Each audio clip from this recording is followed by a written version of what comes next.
Assalamualaikum warahmatullahi wabarakatuh. Halo anak-anak yang ibu banggakan. Apa kabar kita hari ini? Ibu harap kalian dalam keadaan sehat walafiat, dalam keadaan yang baik-baik saja.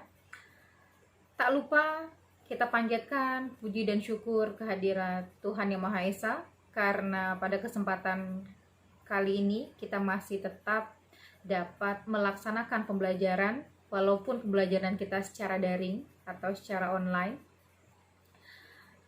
Pada kesempatan kali ini, Ibu akan menjelaskan tentang materi di semester 1, yaitu materi ikatan kimia.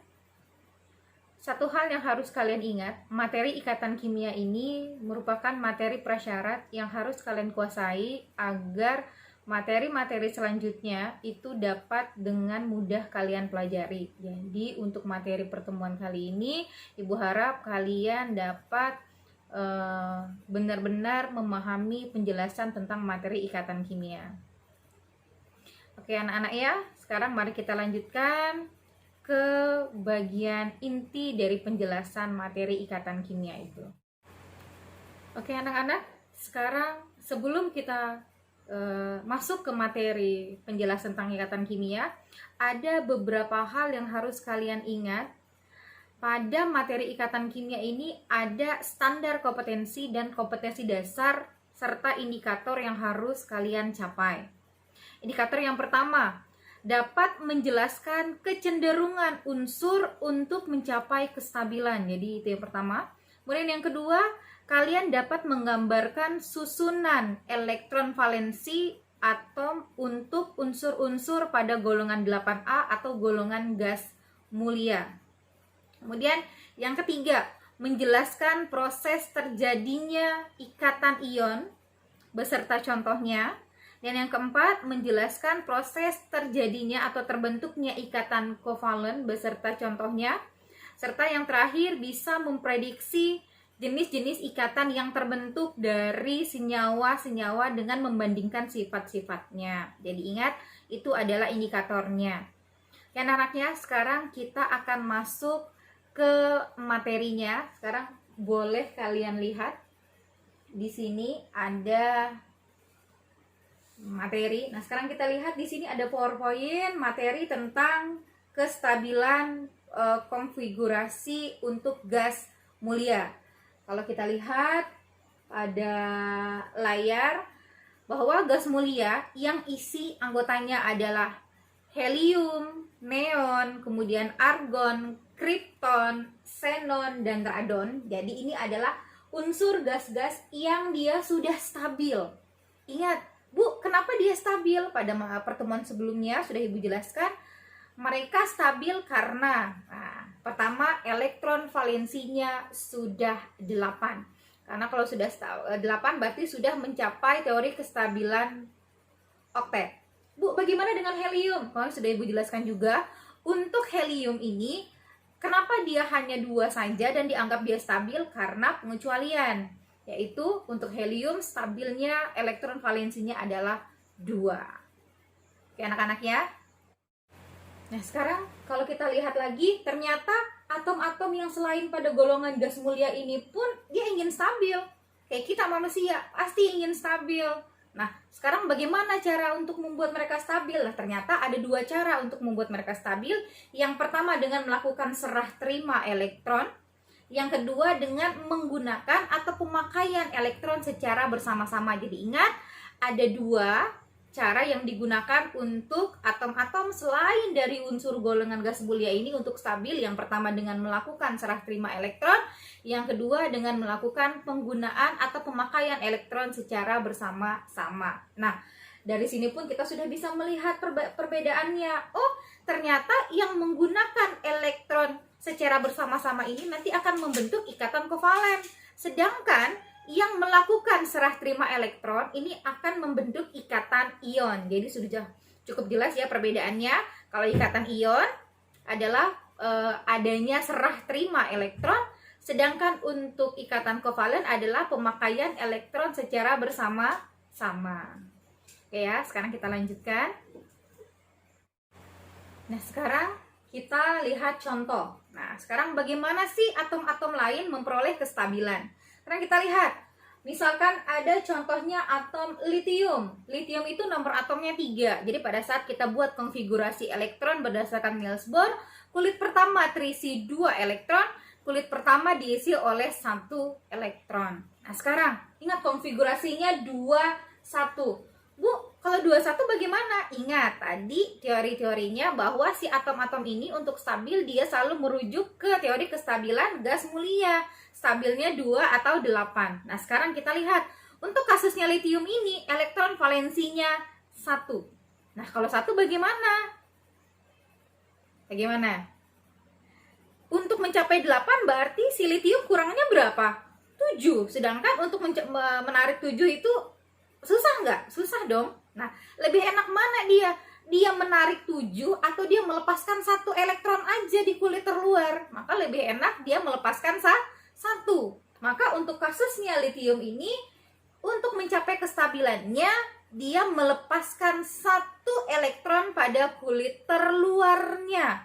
Nah, jadi elektron pada kulit terluar ini dia lepaskan. Bu, setelah dilepaskan kemana nanti perginya si elektron ini? Nah, 1 elektron yang dilepaskan oleh litium tadi akan diterima oleh pasangannya. Siapa pasangannya? Tergantung nanti litium akan berikatan dengan siapa. Kalau litium nanti akan berikatan dengan H atau dengan atom hidrogen, maka nanti akan membentuk HLI ya. Nah, nanti si H mengambil 1 elektron yang sudah dilepaskan oleh litium, sedangkan litium memberikan 1, jadi nanti sama-sama stabil, yaitu stabilnya 2. Nah, tadi kasusnya litium, setelah dia melepaskan 1 elektron, ingat litium awalnya tidak bermuatan, netral. Setelah dia lepaskan 1 elektron, maka dia menjadi bermuatan positif, sehingga terbentuklah ion Li+ atau ion Li positif 1. Ingat ya anak-anak ya. Oke. Sekarang kita lanjutkan ke contoh yang kedua. Nah, sekarang kita lihat untuk contoh yang kedua ada klor atau ada unsur Cl. Cl ini memiliki nomor atom 17. Nah, karena klor memiliki nomor atom 17, maka pada saat kita buat konfigurasi elektronnya menjadi 287. Di kulit pertama ada 2 elektron, di kulit kedua ada 8 elektron, dan di kulit terakhir ada 7 elektron. Nah, sekarang ingat, elektron valensinya atau elektron yang berada di kulit terluar ada 7. Sedangkan kalau merujuk ke teori kestabilan, stabilnya 8. Nah, terus bagaimana? Nah, lebih enak mana pertanyaannya? Lebih enak dia melepaskan 7 atau dia mengambil 1? Lebih enak yang mana? Kalau misalkan kalian nih mau lari misalkan, perlu teman nih, ternyata anggota kalian lebih 7. Mau kalian lepaskan 7-7-nya atau lebih gampang tarik lagi 1 orang untuk masuk ke dalam anggota? Lebih enaknya mana? Tentu lebih enak kita menarik 1 daripada melepaskan 7. Nah, begitu juga dengan klor. Maka untuk mencapai kestabilannya, klor akan menarik atau menerima 1 elektron yang diberikan oleh atom pasangannya, nanti akan berikatan dengan siapa dia. Maka dia akan menerima 1 elektron. Nah, yang diterima kenapa 1? Ya sesuai dengan kekurangannya. Stabilnya 8, dia sudah punya 7, maka kekurangannya adalah 1. Sehingga karena dia tadi menerima 1, yang awalnya klor ini netral, karena menerima elektron, maka kelebihan elektron sehingga si klor akan menjadi bermuatan negatif, sehingga terbentuklah Cl negatif 1 atau Cl-. Nah, Cl- ini dia sudah stabil. Oke anak-anak ya, sampai sini paham untuk contoh ikatan ion. Ibu sudah memberikan 2 contoh. Tadi sudah ada litium dan sekarang sudah ada klor. Nah, untuk menjelaskan lagi, biar kalian lebih paham lagi, Ibu akan jelaskan 1 contoh soal terakhir. Oke ya, sekarang kita lihat contoh soal yang ketiga. Nah, ini contoh yang ketiga. Ada atom kalsium atau Ca. Kalsium nomor atomnya 20. Pada saat kita bikin konfigurasi elektron 2882.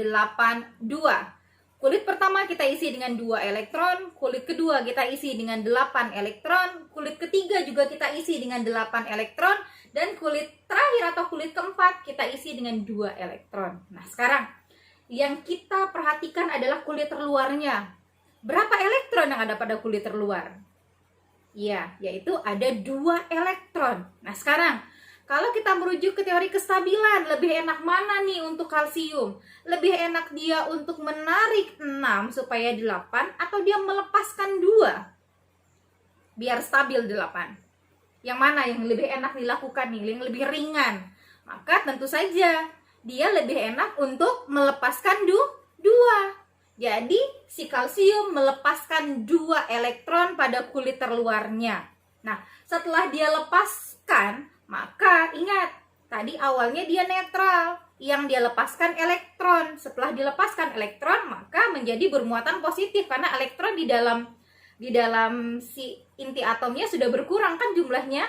Otomatis kalsium akan membentuk ion positif sehingga si Ca akan menjadi Ca2+. Dan Ca2+ ini dia sudah stabil. Sekarang pertanyaannya, Bu, kenapa dia muatannya 2+? Tadi si Li kenapa muatannya hanya 1+? Nah, 1+ atau 2+-nya itu tergantung dari berapa banyak elektron yang dia lepaskan. Karena tadi dia melepaskan, si Li melepaskan 1, maka terbentuklah Li+. Sedangkan kalsium ini melepaskan 2, maka terbentuklah Ca2+. Bu, tadi bagaimana dengan kasusnya klor? Nah, klor kan tadi dia menerima. Karena dia menerima kelebihan elektron, maka bermuatan negatif. Oke, anak-anak ya, sampai sini paham untuk penjelasan ikatan ion? Oke, kalau sudah paham, kita akan lanjutkan ke penjelasan tentang ikatan kovalen. Nah, oke anak-anak, sekarang Ibu akan jelaskan tentang ikatan ion dulu, penjelasan tentang konsep dari ikatan ion. Setelah tadi kita lihat teori kestabilannya. Sekarang, apa itu ikatan ion? Ikatan ion adalah ikatan yang terjadi antara atom yang melepaskan elektron atau unsur logam dengan atom yang menangkap elektron atau unsur non-logam. Jadi bisa dikatakan bahwa ikatan ion ini adalah ikatan yang terbentuk antara unsur logam berikatan dengan unsur non-logam. Pada saat ada logam, ada non-logam berikatan, maka akan terbentuklah ikatan ion. Jadi ingat sekali lagi, ikatan ion adalah ikatan yang terjadi antara atom yang bermuatan, bukan yang bermuatan, antara atom yang melepaskan elektron dengan atom yang menerima elektron. Jadi ingat, yang melepaskan elektron tadi adalah unsur logam, sedangkan yang menangkap elektron adalah unsur non-logam. Sekarang kalau kita lihat pada contoh, lihat di layar ada contoh ikatan untuk litium oksida atau LiO2. Sekarang kita lihat. Mula-mula unsur Li dengan konfigurasi elektron 21 dia ingin stabil. Nah, tadi sudah ada contoh pada konfigurasi bagaimana agar dia stabil. Maka si Li akan melepaskan 1 elektron pada kulit terluar sehingga membentuk Li+. Nah, sekarang bagaimana dengan oksigennya? Nah, oksigen dengan nomor atom 8 pada saat kita bikin konfigurasi elektronnya 26. Maka elektron valensinya adalah 6. Untuk stabil berarti dia kekurangan 2 elektron. Sehingga si O akan mengambil elektron yang sudah dilepaskan tadi oleh litium. Nah, sekarang karena oksigen ini 6, kurangnya berapa? 2. Sedangkan dari 1 unsur litium dia memberikan berapa? Memberikan 1. Maka dapat kita simpulkan bahwa agar dia stabil, atom O ini memerlukan 2 atom Li. Sehingga terbentuklah Li2O. Tanda 2 itu adalah indeks. Dia menunjukkan bahwa si litium ini jumlah atomnya adalah 2. Oke, sampai sini paham untuk ikatan ion? Kalau paham, kita lanjutkan. Nah, sekarang bisa kita lihat animasinya awalnya ada Li pertama dan Li kedua. Li pertama ini sama, dia melepaskan 1, Li kedua juga melepaskan 1. Nah, maka ada oksigen yang siap menampung elektron yang sudah dilepaskan tadi oleh Li. Masing-masing Li melepaskan satu-satu, sehingga Li yang pertama melepaskan 1, Li yang kedua juga melepaskan 1, maka masing-masing si elektron yang dilepaskan oleh ini tadi ditangkaplah oleh si atom oksigen, sehingga kedua-duanya antara Li maupun oksigen sudah sama-sama stabil. Oke, sampai sini paham, nah? Oke ya, sekarang kalau sudah paham, kita lanjutkan. Nah, sekarang kita lihat ada contoh yang kedua, yaitu contoh ikatan antara natrium dan klor atau natrium klorida. Nah, natrium klorida ini yang sering kita konsumsi sehari-hari, yaitu disebut dengan garam dapur. Nah, sekarang kita lihat ikatan antara natrium dengan klor. Yang pertama kita bahas natrium terlebih dahulu. Natrium nomor atomnya 11. Kalau kita lihat konfigurasi elektronnya adalah 281. Artinya elektron valensi di kulit terluarnya ada 1. Maka kecenderungannya bahkan si natrium ini akan melepaskan elektron. Sebanyak berapa yang dia lepaskan? Sebanyak kelebihannya, yaitu 1. Jadi ingat, kita save dulu nih. Oh, natrium melepaskan 1. Nah, sekarang bagaimana dengan klor? Klor nomor atomnya 17. Kita lihat. Klor 17. Konfigurasi elektronnya 287. Elektron pada kulit terluarnya berapa? 7. Untuk stabil tadi berapa? 8. Tadi kita sudah jelas, sudah bahas ya di waktu yang tadi, bahwa si klor itu untuk mencapai kestabilannya dia lebih mudah untuk menerima berapa? Menerima kekurangannya. Kurangnya berapa? 1. Maka si klor menerima 1 elektron. Udah klop nih. Si natrium melepaskan 1, klor memerlukan. Berarti 1 elektron yang sudah dilepaskan oleh natrium akan diterima oleh si klor. Maka terjadilah yang namanya transfer elektron. Kalau kita lihat animasinya, awalnya natrium, kulit terluarnya ada 1, kemudian dilepaskan masuk ke kulit terluar juga pada si klor, sehingga kedua-duanya sama-sama stabil. Nah, pada kasusnya ikatan NaCl ini, 1 Na hanya membutuhkan 1 atom klor. Beda dengan yang tadi, LiO. Kalau Li2O, di mana 1 atom oksigen memerlukan 2 atom Li. Kalau ini cukup 1 atom Na memerlukan 1 atom klor. Ya anak-anak, sampai sini penjelasannya bisa dipahami ya. Oke. Sekarang kita masuk ke ikatan kovalen. Ikatan kovalen adalah ikatan atom yang melakukan pemakaian atau penggunaan elektron secara bersama-sama. Umumnya yang melakukan penggunaan elektron secara bersama-sama ini adalah unsur-unsur yang sifatnya, ingat, non-logam. Berarti ikatan kovalen adalah ikatan yang terjadi antara ion non-logam berikatan dengan ion non-logam. Kalau ikatan ion tadi, ikatan ion terjadi atau terbentuk antara senyawa logam dengan senyawa yang non-logam. Kalau kovalen kebalikannya, non-logam berikatan dengan non-logam. Sekarang kalau kita lihat, oh ternyata ikatan kovalen ini terbagi menjadi beberapa. Ada yang disebut dengan ikatan kovalen tunggal, ikatan kovalen rangkap 2, ikatan kovalen rangkap 3, dan ikatan kovalen koordinasi. Sekarang Bu, apa tuh bedanya? Yang ikatan tunggal, ikatan rangkap 2, rangkap 3, dan ikatan kovalen koordinasi. Nah, sekarang kita lihat contoh di bawah. Ada contoh pembentukan ikatan kovalen tunggal. Sekarang kita lihat, ada ikatan antara atom hidrogen dengan atom hidrogen. Nah, ternyata atom H berikatan dengan atom H, di mana atom H ini sama-sama sifatnya yang non-logam. Ingat, kalau sudah non-logam berarti dia akan menerima elektron. Sekarang kita lihat atom H, ini juga atom H. Nah, 2 atom H yang saling berdekatan sehingga membentuk ikatan molekul H2. Kenapa H2? H yang pertama elektron valensinya 1. Yang ini juga elektron valensinya 1, sama-sama kekurangan. Agar dia stabil 2, maka yang atom hidrogen pertama memerlukan elektron pada atom hidrogen yang kedua. Sehingga karena tadi ini 1, ini juga 1, mereka berikatan sehingga stabil menjadi 2. Dan ikatan yang terbentuk adalah 1 aja garisnya, maka dikatakan sebagai ikatan tunggal. Kenapa? Karena ikatannya yang berikatan elektronnya hanya 1 atau 1 pasang, maka dikatakan sebagai ikatan kovalen tunggal.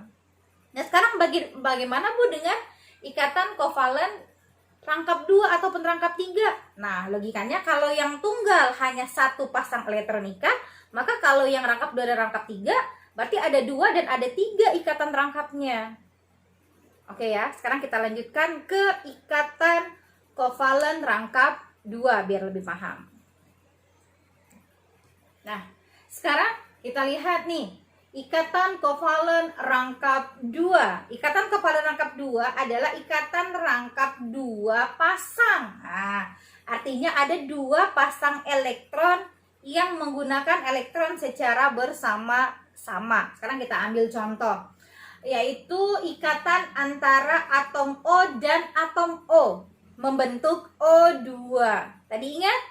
Atom O nomor atomnya 8, konfigurasinya 26, berarti elektron valensinya 6, kekurangan berapa? Kekurangannya adalah 2 elektron. Berarti atom O pertama kekurangan 2, atom O yang kedua juga kekurangan 2. Berarti untuk stabil maka atom O yang pertama akan menarik 2 elektron agar dia stabil 8, atom O yang kedua juga sama menarik 2 juga sehingga terbentuk ikatan rangkap 2. Kalau kita lihat, nah bagian bawah ini yang berwarna hitam orange pada saat mereka berikatan, nah ini yang disebut dengan ikatan kovalen rangkap 2. Oke anak-anak ya, sekarang kita lanjutkan ke ikatan kovalen rangkap 3. Bagaimana dengan yang rangkap 3? Nah, sekarang kita lanjutkan ke ikatan kovalen rangkap 3. Nah, ikatan rangkap 3 artinya adalah ikatan dengan 3 pasang elektron milik bersama. Artinya penggunaan elektronnya sebanyak 3 pasang.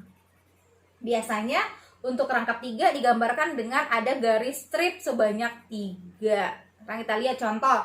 Contohnya adalah penggunaan pada ikatan antara atom nitrogen, tentu sifatnya non logam, juga berikatan dengan nitrogen yang juga sama-sama non logam. Kita lihat, untuk nitrogen dia memiliki nomor atom 7. Pada saat kita buat konfigurasi elektronnya adalah 25. Ingat, 25. Artinya elektron terakhirnya ada 5. Kalau ada 5, untuk stabil 8 kurangnya berapa? Tentu kurangnya 3. N pertama kekurangan 3, N yang kedua juga kekurangan 3. Sehingga masing-masing kurangnya 3 ini dia akan membentuk ikatan. Maka terbentuklah ikatan rangkap 3. Kalau kita lihat, yang hitam orange ada 3 biji tuh, titik-titiknya 3. Nah itulah yang disebut dengan ikatan rangkap 3. Oke, paham ya anak-anak ya? Perbedaannya antara ikatan tunggal, ikatan kovalen rangkap 2, dan ikatan kovalen rangkap 3. Perbedaannya Ibu jelaskan lagi. Untuk ikatan kovalen tunggal artinya hanya ada 1 pasang saja. Kalau ikatan rangkap 2 artinya terbentuk 2 pasangan ikatan, biasanya dilambangkan dengan garis 2. Kalau ikatan rangkap 3 artinya ada 3 pasangan elektron yang digunakan dan biasanya dilambangkan dengan adanya 3 garis seperti ini. Oke ya, paham ya? Sekarang kalau paham kita lanjutkan ke ikatan kovalen koordinasi. Apa tuh Bu? Sekarang mari kita lihat penjelasannya. Nah, sekarang kita lihat penjelasan mengenai ikatan kovalen koordinasi. Apa itu ikatan kovalen koordinasi? Adalah ikatan kovalen di mana pasangan elektron yang dipakai bersama itu berasal dari satu atom yang berikatan. Ingat, yang digunakan secara bersama berasal dari satu atom yang berikatan. Artinya yang satu dia nggak punya elektron, maka dia hanya nimbrung aja. Nimbrung biar dia stabil. Ingat ya, hanya dari satu pasang aja. Jadi tidak dari keduanya, tapi hanya dari satu aja. Misalkan nih, Ibu punya motor. Nah, sedangkan kawan ibu nggak punya motor, maka dia numpang sama ibu, nebeng lah kalau bahasanya. Nah, kawan ini kan dia nggak punya motor, maka untuk sampai ke sekolahan dia menggunakan motor ibu. Artinya dia tidak memiliki kendaraan, dia tidak memiliki apapun untuk ke sekolah, dia punya kaki aja cuman. Tapi untuk lebih cepat ke sekolah maka dia numpang ke ibu. Makanya itu yang disebut dengan ikatan kovalen koordinasi. Jadi elektron yang digunakan hanya berasal dari satu atom saja. Oke, paham ya? Nah, sekarang kita lihat contohnya. Misalkan pembentukan ikatan kovalen koordinasi dari atom NH4+. Nah, NH4+ ini berasal dari atom amonia atau NH3 berikatan dengan H+ membentuk NH4+. Sekarang kita lihat struktur Lewisnya. Sekarang kita lihat yang diberikan tanda panah di mana titik 2 itu adalah PeB atau pasangan elektron bebas dari si NH3 ini. Artinya si NH3 memiliki satu pasang atau memiliki 2 elektron bebas yang tidak digunakan untuk berikatan dengan atom yang lain. Sedangkan si sedangkan si H+, nomor atomnya 1. Dan 1 ini sudah dia berikan, maka dia bermuatan positif. Artinya dia tidak memiliki lagi elektron. Sedangkan dia pengen stabil juga, gimana caranya nih? Nah, maka si H ini, si H+, dia menggunakan PeB yang ada pada si NH3 itu tadi. Si NH3 dia punya apa? Punya 1 PeB. Maka 1 PeB-nya ini dia bagikanlah dengan si H tadi. Sehingga, nah kalau kita lihat tanda panah yang ini, tanda panah ikatan antara si N dengan H yang berasal dari H+ tadi, ini yang disebut dengan ikatan kovalen koordinasi. Kenapa? Karena elektronnya ini hanya berasal dari atom N saja, tidak berasal dari kedua atom. Oke ya, sampai sini paham anak-anak? Bisa dimengerti penjelasan mengenai ikatan ion dan ikatan kovalen perbedaannya? Oke, kalau sudah paham, kita review sedikit ya. Nah, sekarang kita review tadi bahwa teori kestabilan. Nah, teori kestabilan itu ada berapa? Ada 2, ada oktet dan ada duplet. Oktet itu stabilnya 8, sedangkan duplet stabilnya 2. Atom-atom yang melepaskan elektron ini disebut dengan atom logam, sedangkan atom-atom yang menerima elektron disebut dengan atom yang sifatnya non-logam. Ingat sampai sini.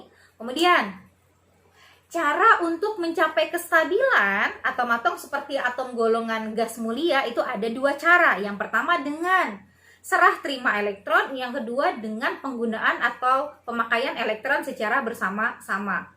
Apabila elektron ini digunakan dengan cara serah terima elektron, maka akan terbentuk ikatan ion.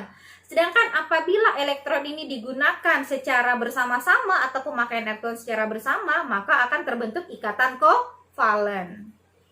Oke ya. Kemudian, ikatan ion adalah ikatan yang terbentuk antara unsur logam atau unsur yang melepaskan elektron dengan unsur non-logam atau unsur yang menerima elektron. Sedangkan ikatan kovalen adalah ikatan yang terbentuk antara unsur-unsur yang melepaskan elektron, yang menerima elektron atau yang kekurangan elektron, atau ikatan antara unsur-unsur non-logam. Jadi non-logam berikatan dengan non-logam terbentuk ikatan kovalen. Kalau ikatan ion tadi unsur logam ketemu dengan unsur non-logam maka akan membentuk ikatan ion. Oke anak-anak ya. Sekarang, tadi ikatan kovalen terbagi menjadi berapa? Terbagi menjadi 4. Yang pertama adalah ikatan kovalen tunggal. Ikatan kovalen tunggal tadi adalah ikatan yang terbentuk apabila terjadi satu pasang elektron aja. Sedangkan ikatan kovalen rangkap 2 itu adalah ikatan kovalen yang terbentuk karena adanya penggunaan 2 pasang elektron secara bersama. Sedangkan ikatan kovalen rangkap 3 terbentuk karena adanya penggunaan 3 pasang elektron secara bersama.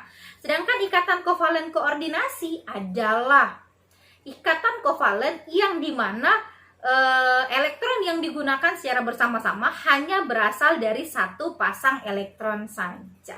Bukan satu pasang, dari salah satu atom saja, bukan dari keduanya.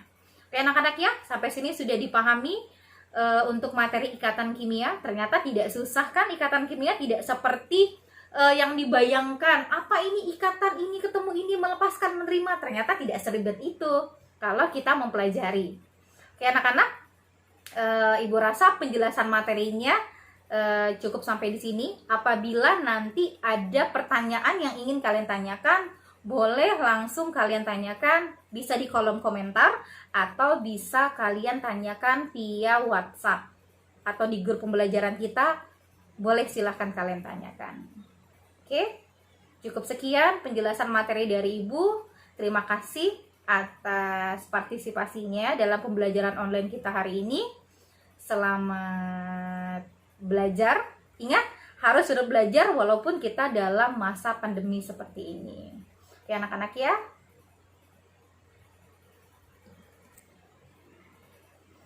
Oke anak-anak, demikianlah tadi penjelasan Ibu mengenai materi ikatan kimia. Semoga video ini bisa membantu kalian dalam memahami materi yang berkaitan dengan materi ikatan kimia. Nah, apabila nanti masih ada materi yang belum kalian pahami, bisa kalian ulang lagi videonya sampai paham, atau bisa langsung kalian tanyakan melalui grup pembelajaran kita yang sudah ada. Oke, anak-anak, sampai berjumpa lagi di kesempatan berikutnya atau di video pembelajaran selanjutnya. Tutup dengan Assalamualaikum warahmatullahi wabarakatuh. I'm an icon, man. My girl about a 10. I should fuck her in a